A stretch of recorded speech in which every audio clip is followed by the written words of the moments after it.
اعوذ باللہ من الشیطان الرجیم، بسم اللہ الرحمن الرحیم۔ بروہی اردو آفیشیل کے تمام ناظرین کو سلام عرض کیا جاتا ہے۔ محترم ناظرین، سلطان محمود غزنوی اور قیمتی ہیرا۔ دلچسپ بات یہ ہے کہ محمود غزنوی کے سومنات پر حملے کو 1843 میں لندن میں ہاؤس آف کامن میں زیر بحث لایا گیا تھا، جن میں سومنات کے مندر کے 2 دروازوں کا ذکر آیا ہے۔ لارڈ ایلن برگ نے دروازوں کی واپسی کے لیے مشہور قرارداد منظور کی، جس میں افغانستان میں برطانوی فوج کو حکم دیا گیا تھا کہ وہ محمود غزنوی کے مزار سے دروازے اتار کر واپس بھارت لائیں۔ ان کے متعلق خیالات تھا کہ وہ سومنات کے مندر سے لوٹ کر لے جائے گئے تھے۔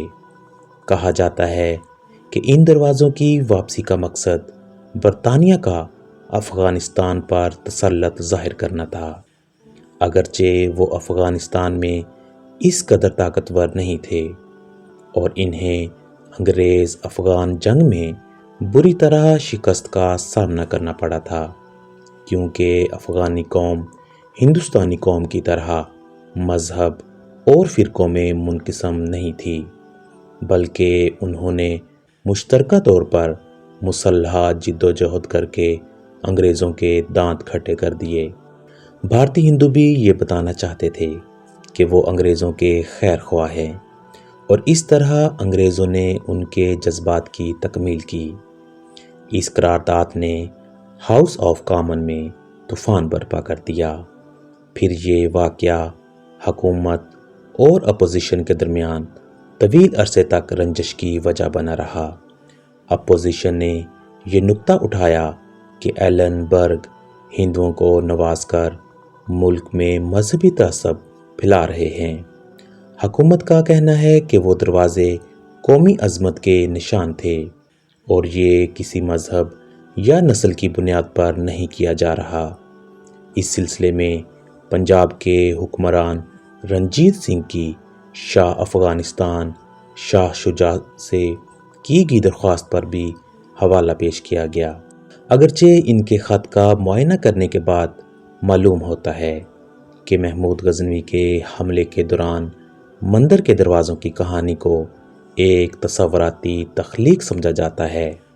اس حوالے سے جن مورخین کا حوالہ دیا جاتا ہے، ان میں گبن 2 ایرانی شاعر فردوسی، سعدی اور فرشتہ شامل ہیں۔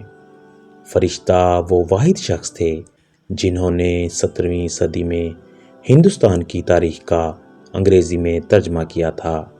فرشتہ کا بیان اتنا ہی دلچسپ ہے جتنا ماضی میں پہلے مورخین کا، جس کے مطابق وہاں بہت بڑا مندر موجود تھا۔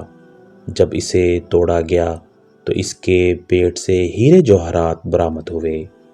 محمود غزنوی کو ایک پرعزم اور باہمت بادشاہ کہا جاتا ہے، اور تاریخ میں ہے کہ اس نے ہندوستان پر 17 حملے کیے اور سومنات کا مندر تسخیر کیا۔ اس لیے محمود غزنوی کو بت شکن بھی کہا جاتا ہے۔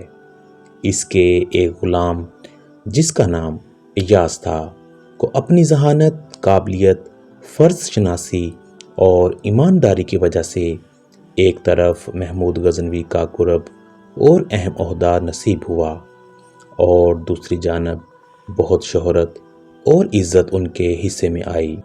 کہتے ہیں کہ سلطان محمود غزنوی اپنے اس غلام ایاز پر اندھا اعتماد کرتا تھا، اور ایاز نے بھی ہر موقع پر خود کو اپنے منصب اور سلطان کے اعتماد کا اہل ثابت کیا، لیکن ایاز کی یہ عزت اور تقریر دیکھ کر دوسرے درباری اور وزراء اس سے حسد محسوس کرنے لگے تھے۔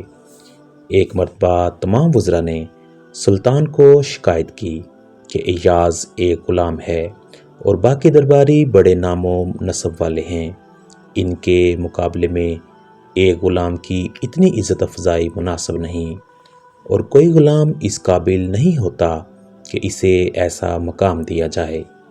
محمود نے اسی وقت ایک بہت قیمتی ہیرا شاہی خزانے سے منگوایا اور ساتھ میں ایک ہتھوڑا بھی منگوایا۔ اب اس نے اپنے ایک عالی نصب وزیر کو بلایا اور ہیرے کو توڑ دینے کا حکم دیا۔ وزیر نے عقل مندی ظاہر کرتے ہوئے کہا، بادشاہ سلامت، یہ قیمتی ہیرا ہے اور ریاست کی امانت ہے، اس کے ٹوٹنے سے نقصان ہوگا۔ میرا خیال ہے کہ آپ اپنے فیصلے پر نظر ثانی فرما لیں۔ محمود نے اس کی بات سن کر دوسرے وزیر کو بلایا اور وہی حکم دیا۔ اس نے بھی اسی قسم کی بات کی اور خود کو بادشاہ اور قوم کا خیر خواہ ثابت کرنے کی کوشش کی۔